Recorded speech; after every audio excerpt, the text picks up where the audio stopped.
Malati Vijay Kumar welcoming you once again to Meen Cooks. In today's episode, we are going to see our family's very favorite dish, Kathrika Thengapaal.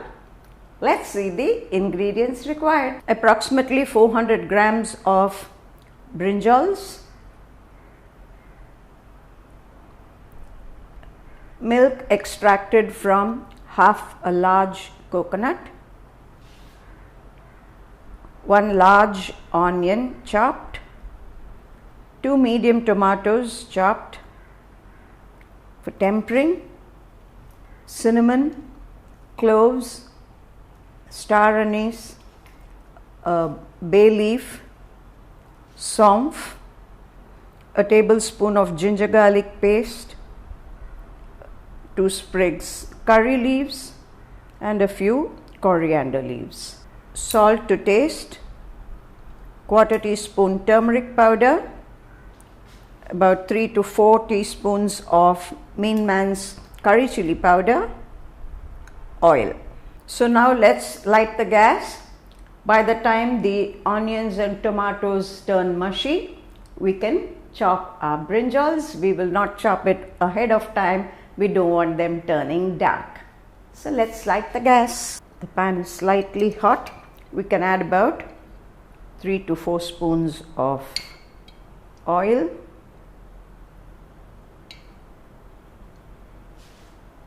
That should do. The oil is getting hot. Let's add the whole masalas and the fennel seeds. Let's add the curry leaves. You can hear them crackle, so it's time to add the onions. Let's add a pinch of salt. It helps in browning the onions faster. Let's cook it on a low flame. In the meanwhile, we'll chop our brinjals. The onions are browning a little, so let's add the ginger garlic paste.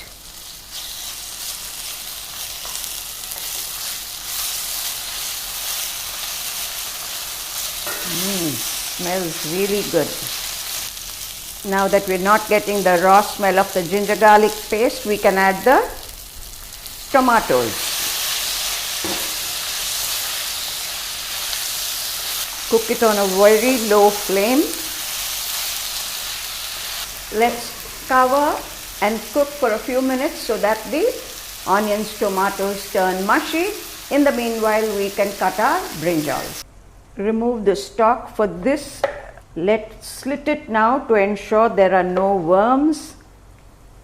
Just cut it into 4 and drop it in water. If you're making a sambar, you can add the stalk of the brinjal as well. For this fry, we don't add. I can see something dark here, so I'm going to remove that portion. Fine. Let's add it to the water. Always immerse the brinjals in water, otherwise they will turn dark very quickly. I can get a nice aroma from the pan, so let's open and see.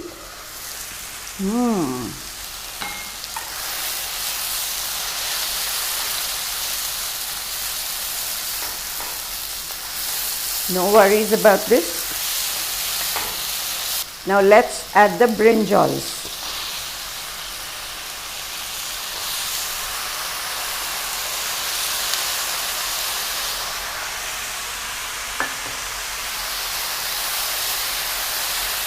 This appears like it's caught at the bottom. No worries. When we add the coconut milk, all this will dissolve and the lovely flavor of the masalas will go into the brinjal curry. We can add a teaspoon of salt, about 1/4 teaspoon of turmeric powder and about 4 to 5 teaspoons of Meen curry chili powder. We've added 5 teaspoons because we are going to add coconut milk to it.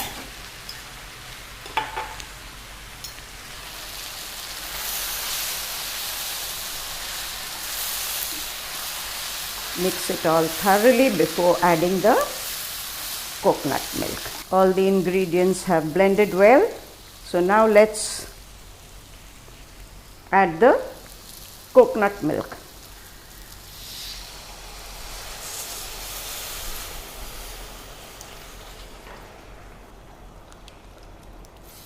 Mix it once again.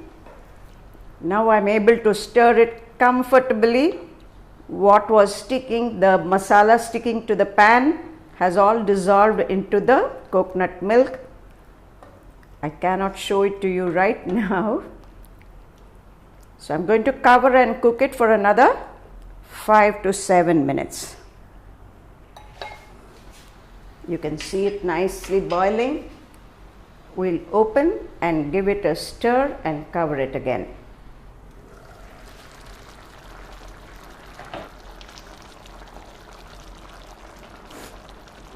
I can still get the raw smell. It needs to cook. It needs to absorb all the coconut milk and give out the oil. Till that time, we will cover and cook once again. In my childhood, we never had masala food at all. Ours used to be a very bland, pure vegetarian khana. In my mother-in-law's house, this was a favorite dish for everybody.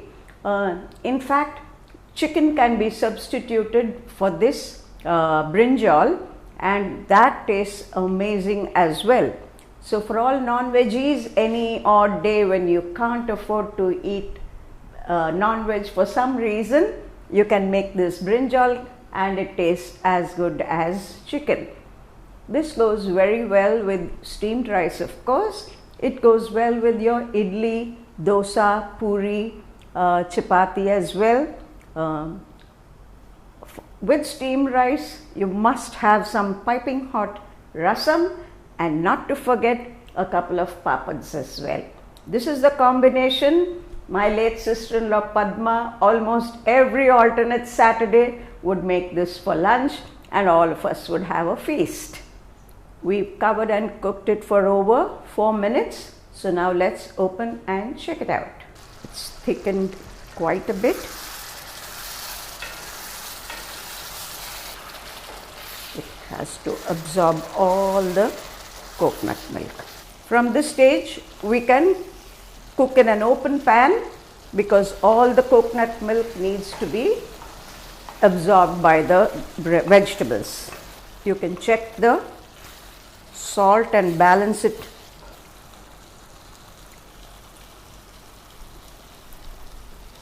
Perfect. Even if you have a pinch of salt less, it doesn't matter.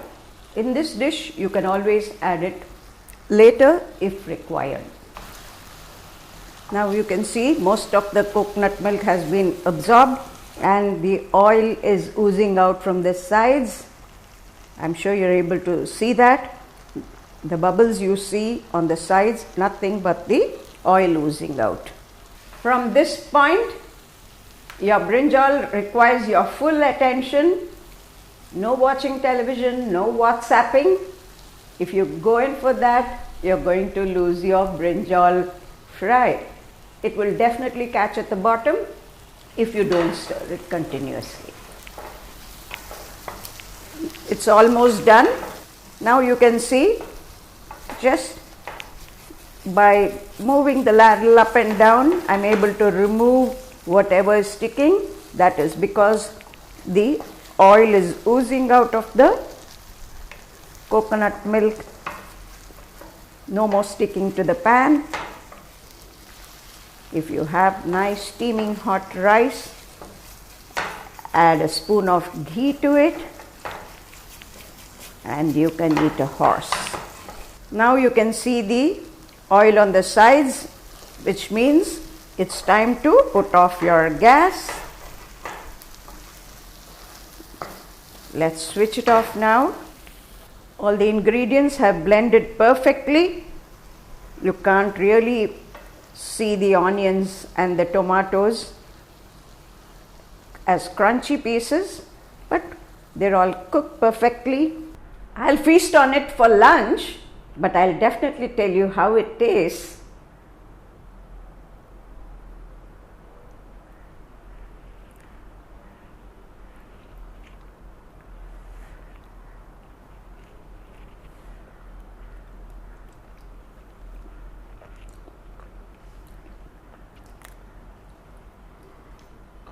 Like hot butter sliding down my throat. So soft, so flavorful, really, really awesome. I'm sure this has motivated you to cook. Do try it and give your feedback. For the recipe, click on meenman.com for all your non-veg requirements as well. Click on meenman.com and place your orders. Do follow us on FIT, that is Facebook, Instagram and Twitter. I'm sure you enjoyed it as much as I enjoyed showing it to you. Thank you.